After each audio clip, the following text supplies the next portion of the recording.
लकारो लुप्यते यत्र तत्र तिष्ठन्ति असाधवः। लकारो यानी कि जो श्लोक के अंतर्गत ला वर्ण है वह लकार हुआ, तो लकारो लुप्यते, लुप्यते यानी लुप्त हो जाता है। जो श्लोक शब्द का ला है उससे जब लकार अर्थात ला वर्ण का लोप हो जाता है तो वह ला वर्ण के लोप होने पर शब्द बचता है शोक। इस तरह से श्लोकस्तु श्लोकताम या लकारो लुप्यते अर्थात लकार लुप्त हो जाता है अर्थात शोक की उत्पत्ति होती है। यत्र तत्र तिष्ठन्ति असाधो, यत्र माने यहाँ पर, तत्र माने वहाँ, तिष्ठन्ति माने निवास करते हैं, असाधवः यानी कि असज्जन अर्थात दुर्जन।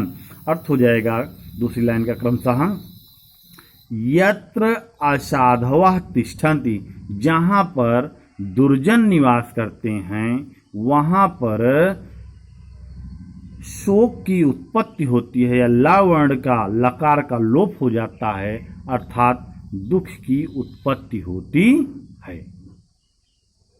एक लाइन में इसका अर्थ हो जाएगा,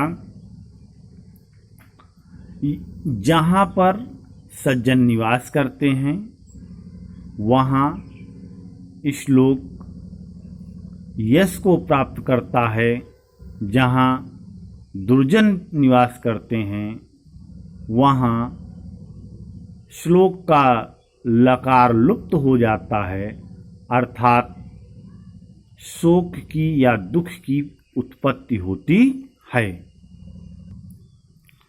तो बच्चों अब हम लोग अगला श्लोक पढ़ते हैं। अप्राप्त कालम वचनम बृहस्पतिरपि ब्रुवन् प्राप्नुयाद बुद्ध्यवज्ञानम अपमानञ्च शाश्वतम। अर्थ होगा अप्राप्त कालम अर्थात समय के विपरीत, काल का अर्थ होता है समय, अप्राप्त जो प्राप्त न हो अर्थात समय के विपरीत यानी कि जो समय के प्रतिकूल हो, अप्राप्त कालम। तो समय के प्रतिकूल या अनुचित समय पर वचनम बात को, बृहस्पति देवताओं के गुरु बृहस्पति, अपि भी ब्रुवन बोलते हुए या बोलने पर, प्राप्नुयात् प्राप्त करते हैं, बुद्ध्य अवज्ञानम धन अपमानम धनचा, बुद्धि धन अवज्ञानम धन अपमानम धनचा। बुद्धि का अर्थ बुद्धि, अवज्ञानम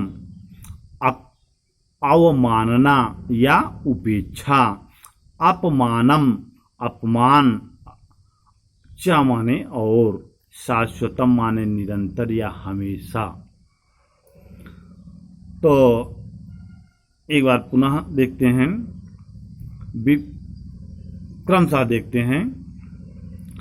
बृहस्पति अपि, बृहस्पति भी अप्राप्त कालम, समय के विपरीत या समय के प्रतिकूल, वचनम ब्रुवन वचन बोलने पर, बुद्धि अवज्ञानम,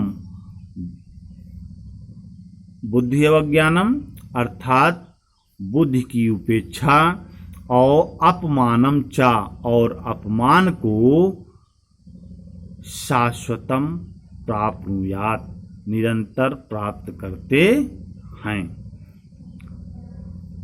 एक लाइन में अर्थ होगा, बृहस्पति भी समय के विपरीत वचन बोलने पर, बुद्धि की उपेक्षा और शाश्वतम अपमानम अर्थात निरंतर अपमान, घोर अपमान, प्राप्नुयात् प्राप्त करते हैं। बच्चों अब हम लोग अगला श्लोक पढ़ते हैं।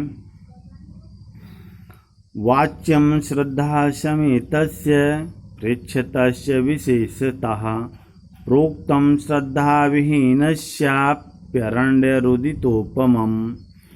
अर्थ होगा वाच्यम यानी बोलना चाहिए, श्रद्धा समेतस्य श्रद्धा से के सहित अर्थात श्रद्धा से युक्त होकर के पृच्छतस्य पूछने पर विशेषतः विशेष रूप से प्रोक्तम कहना या कहा हुआ श्रद्धा विहीनस्य श्रद्धा से हीन का अपि भी अरण्य अर्थात जंगल रुदितोपमम रोने की उपमा के समान है अर्थात रोने के समान है। फिर से वाच्यम बोलने योग्य है, कहने योग्य है। श्रद्धा समेतस्य श्रद्धा से युक्त या श्रद्धालु पृच्छतश्च पूछने पर या पूछने वाला विशेषतः विशेष रूप से प्रोक्तम कहा गया श्रद्धा विहीनस्य श्रद्धा से हीन का अरण्य रुदितोपमम जंगल में रोने के समान है। इसको क्रम से करते हैं तो इसका अर्थ इस प्रकार से होता है। श्रद्धा समेतस्य यानी श्रद्धालु